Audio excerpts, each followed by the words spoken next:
আরজিকর কাণ্ডের প্রতিবাদে রাত ছড়িয়ে পড়েছে শহর থেকে প্রত্যন্ত গ্রামে। প্রতিবাদে সামিল হলো কলেজ পড়ুয়ারাও। আরজিকর কাণ্ডের প্রতিবাদে এবার পথে নামলো জটেশ্বর লীলাবতী মহাবিদ্যালয়ের পড়ুয়ারা। মঙ্গলবার ফালাকাটা ব্লকে জটেশ্বর লীলাবতী মহাবিদ্যালয়ের পড়ুয়ারা প্রতিবাদ মিছিল করেন। আরজিকর কাণ্ডে প্রকৃত দোষীদের দ্রুত গ্রেফতারের দাবিতে দিন সংশ্লিষ্ট মহাবিদ্যালয় থেকে একটি মিছিল বের করা হয়। এই প্রতিবাদ মিছিলটি জটেশ্বরের বিভিন্ন এলাকা পরিক্রমা করে ফের কলেজে শেষ হয় বলে জানা গেছে।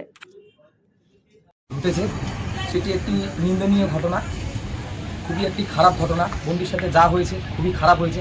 তারই প্রতিবাদে আজকে আমাদের লীলাবতী মহাবিদ্যালয়ের সকল ছাত্রছাত্রীদের নিয়ে আজকে আমাদের এই বিক্ষোভ কর্মসূচি আমরা পালন করলাম।